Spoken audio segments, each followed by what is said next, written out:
Hey everyone, and welcome to AMC Movie Talk for movie fans. I'm Crystal Kennedy, and this is the show where we bring you the day's biggest movie news, and of course, we give you insight into what it all means. Joining me today, as always, is AMC Movie News Senior Editor, Mr.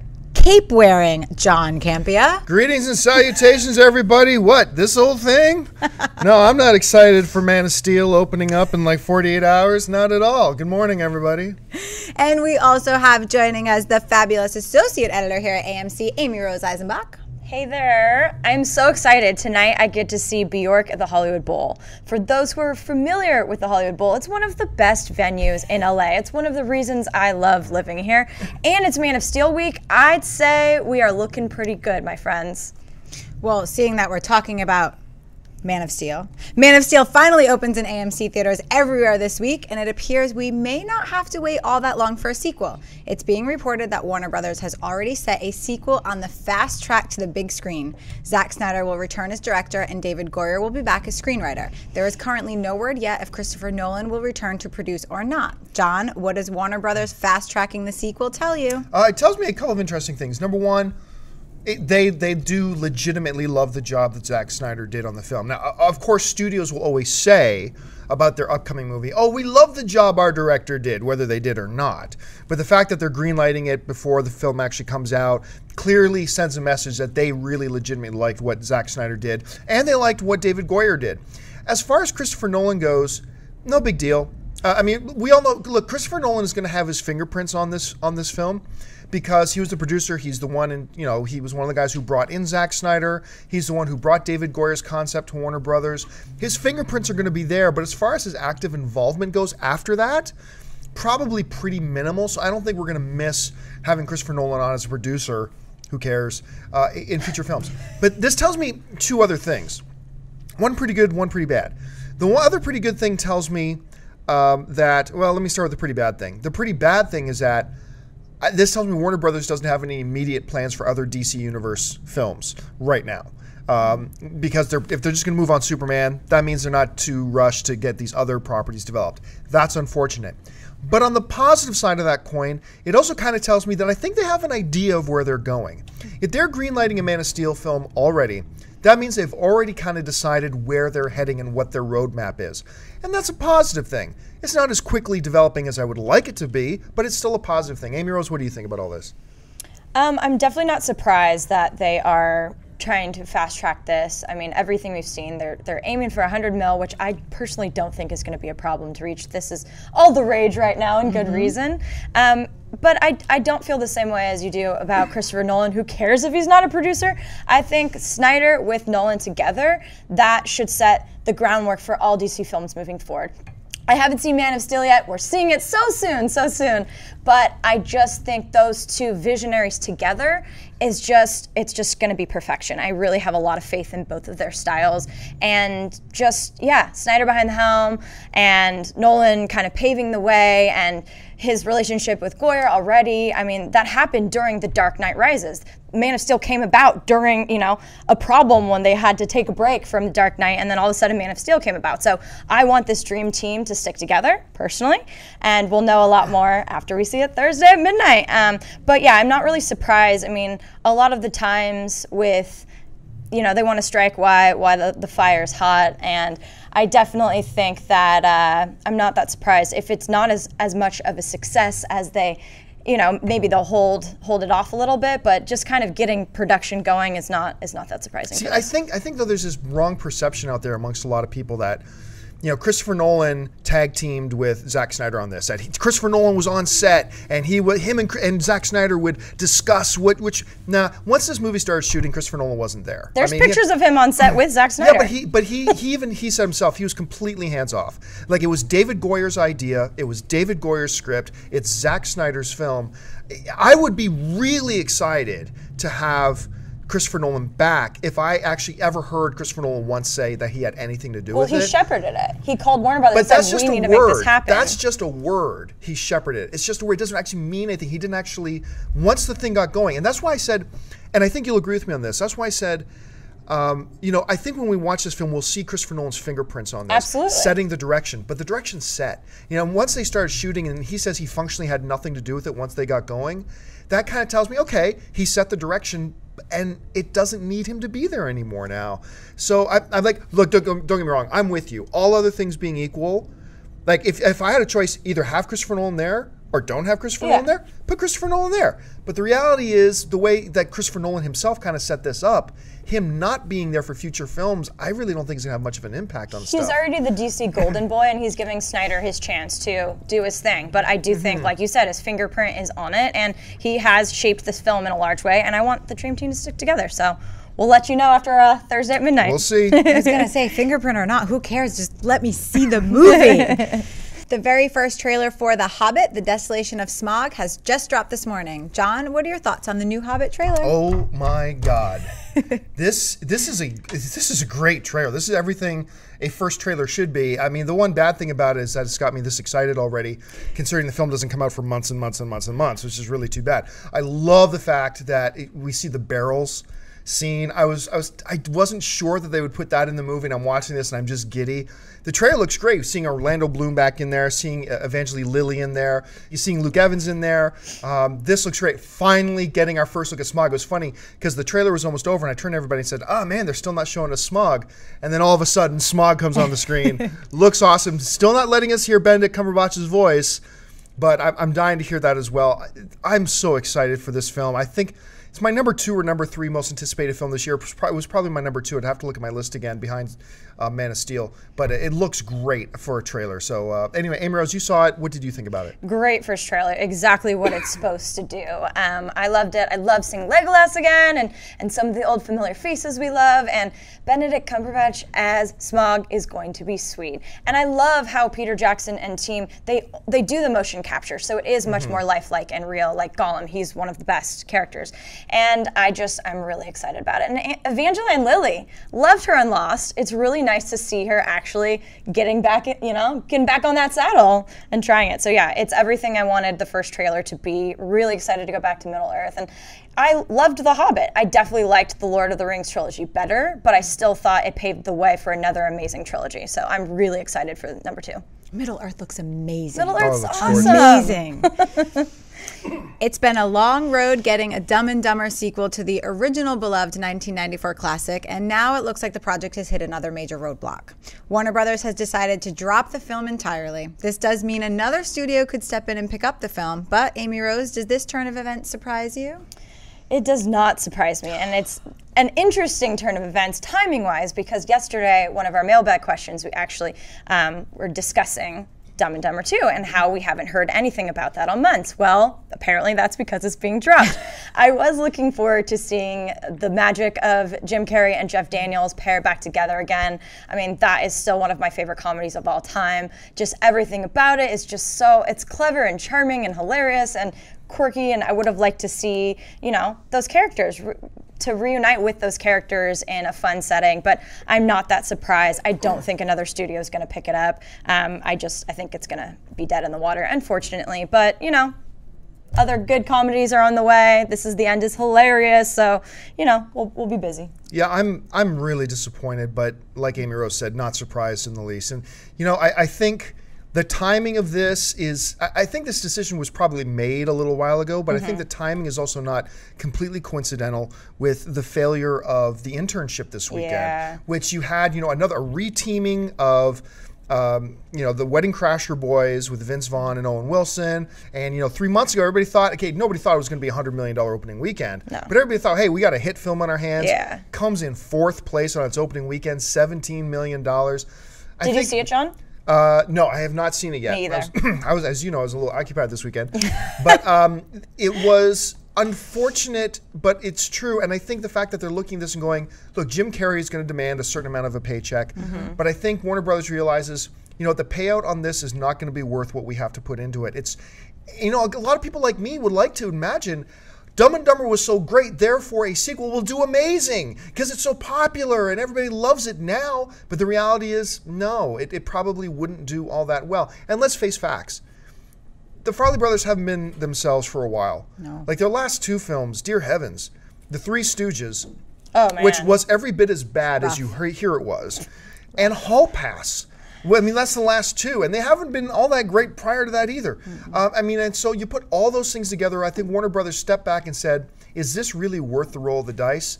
No, it's probably not. And I also agree with Amy Rose. I don't think we're going to see another studio pick this up. I think it's fair to say that Dumb and Dumber 2 is now dead. It's done. Peace out. Even So though sad. it looked like Jim Carrey was going to have a real resurgence this year. He was, You know, he was really good in Burt Wonder's Stone, even though the film itself wasn't all that wonderful. I liked it too. Yeah. And I thought he was great in it. I think he's going to be awesome in Kick-Ass too. Oh, yeah. And I thought we were going to have a bit of resurgence, but I think Warner Brothers just sees the tea leaves. They know, no, this isn't destined to do well, and it's just not a very good risk. All right, folks, we've reached that part of the show for buy or sell. Here's what's going to happen. In front of her, Crystal Lee has a bunch of other items in the world of movie news. She's going to run through them, and Amy Rose are simply going to say whether we buy it or sell it. So, Crystal Lee, what do we got? It's being reported that Ed Helms and Patrick Wilson are set to star in Joe Carnahan's upcoming Stretch. Wilson, who will soon star in The Conjuring, will play a limo driver who winds up getting more than he bargained for following the orders of a billionaire client. John, buy or sell The Sounds of Stretch? Hesitantly, I'm going to have to buy this one. Now, I'm really curious to see where Ed Helms' career is going to go post The Office. I don't know that it's going to go very far. But Joe Carnahan is directing this. And, you know, I really like Smoking Aces. I really loved Narc. And who didn't love The Grey? So if Joe Carnahan is looking at a script and says, hey, this is going to be good, then I'm okay. Yeah, then you got me. So for me, it's a buy. I am on the slightly opposite end of the spectrum. I'm a hesitant sell. I do love Joe Carnahan. I think he's great, but this sounds kind of like Collateral with Jamie Foxx and Tom Cruise. Maybe he's not a killer in this round, but the premise doesn't entice me that much. I'm not that excited about it. So for now, it's a sell. Kelly Marcel has become one of the busiest screenwriters in Hollywood, having recently written the scripts for Saving Mr. Banks and 50 Shades of Grey. It's being reported that Marcel has just agreed to write the script for a live-action version of The Little Mermaid, based on the 1837 story by Hans Christian Andersen. The film will be directed by Joe Wright, who previously directed such films as Pride and Prejudice, Hannah, Atonement, Jane Eyre, and Anna Karenina. Amy Rose, buy or sell The Little Mermaid? Oh, man. Careful. No. I am going to sell this for now as well. And that story is an amazing story. But again, is this going to be like a Splash, which was a wonderful film too, but live action in it? I don't know how I feel about that. And I didn't know that writing a porn adaptation was such a difficult task as 50 Shades of Grey. So I don't really, have anything to base her skills on. I am excited for Saving Mr. Banks, but yeah, for now, it's a sell. This for me is an absolute 100% buy. When you look at Joe Wright's resume, when we already listed films like the Academy Award nominated Anna Karenina, Academy Award nominated Pride and Prejudice. You look at Hannah. You look at Atonement, Academy Award winning film, by the way. This guy hits them out of the park. He steps into the plate and he hits them out of the park. I think the Little Mermaid is a great little story. Now, it is important to remember here, this is going to be based on the original story. It's not going to be based on the Disney adaptation of it. Out. And I am completely curious about Marcel. I mean, she wrote Saving Mr. Banks, which is looking like it's going to be one of the Oscar films this coming year. Doing 50 Shades of Grey, which I would throw that away, but then all of a sudden we start hearing about all these A-list directors who were lining up wanting to do that film. Suddenly I'm thinking, how good of a job did she do on this script? So I am completely curious about this. I don't see any way to look at this other than a buy. It is interesting how different all those films are. This is going to be something really new for Wright, so we'll see. The new film, The Purge, took the #1 spot at the box office this weekend, making over $36 million on a $3 million budget. As a result, it's been announced that a sequel to the film is already being planned. John, buy or sell a sequel to The Purge? A $36 million opening on a $3 million budget? You'd be insane not to buy this and insane not to do this. And this producer, Jason Blum, who we've had in the studio here before to speak with us, this guy is making a career out of taking very small, modestly budgeted horror kind of concepts and turning them into very financially lucrative franchises, where they talk about Paranormal Activity, Insidious, Sinister made them a lot of money, and they're all turning into franchises. Yeah, this is a no-brainer. This is, from a business point of view, this is a buy. Yeah, it's a buy. I mean, again, it's the paranormal effect. You make a movie for nothing and it makes a good amount of money for you. Obviously, they're going to keep going. We might see 300 of these before we know it. So we'll see. I haven't seen it, but I have heard interesting reviews about it. Owen Wilson has reportedly joined on with the Jim Carrey action comedy Loomis Fargo, although it should be pointed out that the title is apparently being changed. To be directed by Napoleon Dynamite director Jared Hess and inspired by true events, Loomis Fargo tells the story of a disgruntled bank employee who is ready to take a chance and risk it all for love, money, and the life he's only dreamed of. Teaming up with his work crush, they conspire to rob the financial institution. Together with their accomplices, the inexperienced criminals nab nearly $20 million, leaving a trail of evidence in their wake. Now the only thing tougher than pulling off the heist will be getting away with it. Amy Rose, buy or sell Loomis Fargo? I'm going to buy it. I think this sounds fun. And Jim Carrey, I think, will be really good in a role like this. Comedy as well as, more serious, and a heist. Love me a good heist. So this could be a fun time. For me, unfortunately, this has got to be a sell. Owen Wilson. This is completely unfair to say, but it's the truth, despite how unfair it is. I've had a very, very hard time, and I think audiences have had a very hard time looking at Owen Wilson in comedies since that unfortunate personal attempted suicide thing that he had a number of years ago. And it's unfair. It's totally unfair for me to see it that way. But now, but when I see him, the natural reaction is I just think of tragedy when I look at him. And let's look at Owen Wilson's track record lately in films that he has led in. The Big Year, complete failure. Midnight in Paris, which a lot of people loved. That was wonderful. Whatever. Not a lot of people went to go see it. Hall Pass, terrible. How Do You Know? Terrible. Oh, awful. Marley and Me was his biggest financial success in the last 10 years. I think it made like $150 million. But a lot of people didn't like it. But it's about a dog. Stars a dog. Drill Bit Taylor, terrible. And now you've got The Internship, was him reteaming on probably his biggest success ever with Vince Vaughn, of course, from their Wedding Crasher days, and it makes $17 million on its opening weekend. It absolutely flops. On top of that, you've got this director Hess, who directed the ultimate one-hit wonder movie with Napoleon Dynamite. So fun, though. And then he followed it up with the absolutely abysmal Nacho Libre, which was just terrible. So I don't have a lot of faith. Oh, it pains me to say this because I've loved Owen Wilson in so many things, in Zoolander and obviously in Wedding Crashers and a lot of other stuff. But I just don't believe in him as a bankable star in any stretch of the imagination anymore, especially in comedy, and I just don't believe in this director. So for me, I can totally see why people would want to buy it. I do, and I get it. The synopsis doesn't interest you at all? Synopsis sounds interesting, but that other stuff, for me personally, outweighs it. So for me personally, it's going to have to be a sell. All right, folks, listen, we've reached that part of the show for Mailbag. Listen, if you've got a topic or a question that you'd like us to address on air, you can email us anytime at amcmovietalk@gmail.com. Every day we pick 2 or 3 questions out. But listen, we've also got another show that we've started called AMC Mailbag. And on that show, all we do is take mailbag questions. So send in your questions. We'll either address it, hopefully we'll get around to addressing it here on AMC Movie Talk, or maybe on AMC Mailbag. Check both shows to see if your question gets addressed. For now, Chris Lee's got a few questions pulled out of the mailbag. So Chris Lee, what do we got? Stetson Robinson writes, "Hey guys, love the show. I remember seeing a trailer for Knights of Badassdom a long time ago and have been so excited to see it ever since. I mean River Song from Firefly, Tyrion Lannister from Game of Thrones, Abed Nadir from Community, and Jason Stackhouse from True Blood fighting a succubus during a LARP. I mean, come on. I was wondering if you guys had heard anything about it and your thoughts as to why it hasn't been released yet. With the popularity of Game of Thrones, Firefly, Community, and True Blood, wouldn't this be a movie worth releasing?" Well, it's funny. When you go to their website, I still believe on the front page of their website it says coming in 2012, which is not a good sign. Ooh. Not a good sign. Wouldn't this be a movie worth releasing? It would if it didn't look like it completely sucked. I'm sorry. I watched this trailer. This trailer is awful. I get what they're going for, but they already made this movie. It was called My Name is Bruce. With Bruce Campbell, which was done much better. This looks terrible. Yes, you got a lot of these quote unquote famous names, not really famous names because none of us can even name the actors, other than Dinklage, who are in it. And I'm sorry, but big TV stars don't draw audiences, and these aren't necessarily big TV stars either, other than Dinklage right now.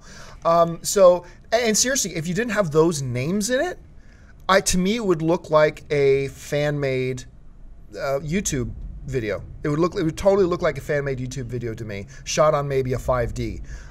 So I didn't know. It made me grin a couple of times, but that was the absolute max of it. This movie would bomb horrendously if any studio tried to release this. So that's just my opinion. But others have different opinions, Amy Rose?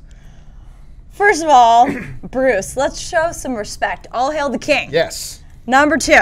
I think this looks absolutely ridiculous and hilarious. It's like that scene from Role Models where they get on the battlefield and it's like, my lady, and it's all just like so over the top ridiculous. I think it's gonna be a mindless, stupid, fun time. And sometimes those movies feel real great to watch and laugh at.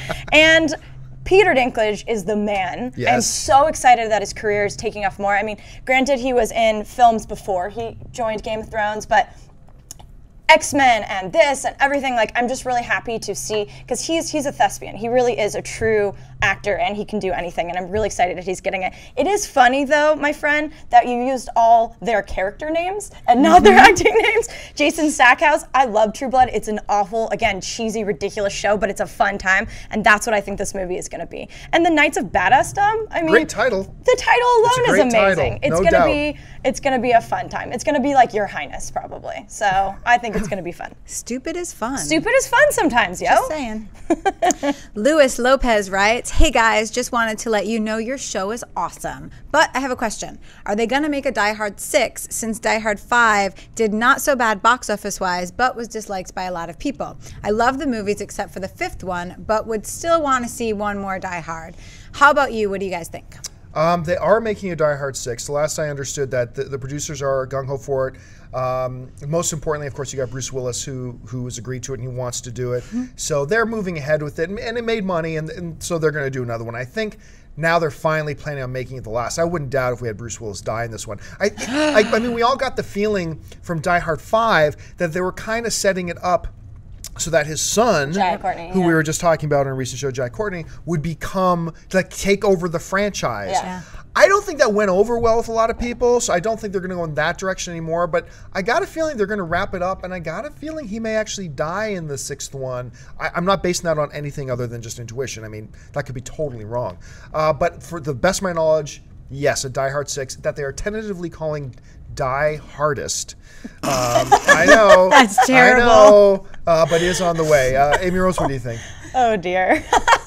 Yeah, I definitely think that if Brucey died, and talking a lot of love for our Bruces, our Bruce men today, I don't think it would be wise to continue the franchise with Jai Courtney. Why don't you just start a new action franchise with a new action star? And if you want to make it Jai, that's fine. But Yeah. I don't think that's the method. Would I see it? Sure, but I can't say I'm really excited about it. I definitely, feel that once it's starting to lose steam, you should probably just end it where it is and don't keep just trying to milk the cow as far as you can, because it's just, you're not going to produce as great as stuff. That's how I feel about Fast and Furious. Even though I loved Fast 6, the fact that they're green lighting the other one to start this summer, Fast 7 is for a production release next summer, is too fast for me. I want them to take their time. So I feel that way about Die Hard. If they're going to make one more great film, do your worst, but yeah, I can't say I'm that excited about it. I agree with you on that. The one thing that I would, and you'll probably agree with this too, is that makes me more curious about a Die Hard 6, more open to it, because I agree with you. I mean, this is a franchise that's been running out of steam ever since the third. I thought the third one was the best one. Great. I love the third one. But if you're going to tell me that this will be the last one, and they are planning it and going to make it as the last one, then I don't know about you, but for me personally, that increases my interest a bit, and that might get me out. I'd be more interested in seeing that farewell tour to John McClane. The end of a franchise, exactly. Was I the only one who liked 5? I didn't hate it. It was okay. A lot of people hated it, but I didn't hate it. It was okay. All right. All right, folks, listen, we've run out of time. Thanks so much for joining us. Listen, a lot of people ask me all the time, John, how can we support and encourage and push the show? A couple of things you can do. Take the show, take the embed code, share it on your Facebook page or share it on your Twitter. That helps a lot. Make sure you click that thumbs up button for us. And listen, by all means, click the subscribe button, become a subscriber to our AMC Movie News YouTube channel. Keep you up to date on everything going on in the world of movie news, and of course, our daily AMC Movie Talk show, and now our AMC Mailbag show that we do a couple times a week. Make sure you follow us on Twitter at twitter.com/AMC Theaters, like us on Facebook at facebook.com/AMC Theaters, and go on out and get your tickets to Man of Steel tonight. Head on over to www.amctheaters.com for your theater, showtime, and movie ticket information. I want to thank, as always, our lovely host, Miss Crystal Lee Kennedy. Thanks for having me. The Associate Editor of AMC Movie News, Miss Amy Rose Eisenbach. Thank you. And real quick, I got a question in the comments section if it was really me in there responding to comments, and it really is. I am real. John is real. We're actually responding to your user questions because we care. So we'll see you there today. Absolutely. And leading into, of course, the most important part of the show, the reason we read the comments is because the most important part of the show is not what we have to say, it's what you have to say. Jump into the comments section. Leave your thoughts on any or all the topics we discussed today. Agree or disagree, and why you agree or disagree. I guarantee we read absolutely every single one of them. So thanks a lot for joining us. Until tomorrow, my name is John Cape for AMC Movie News, and until then, bye-bye.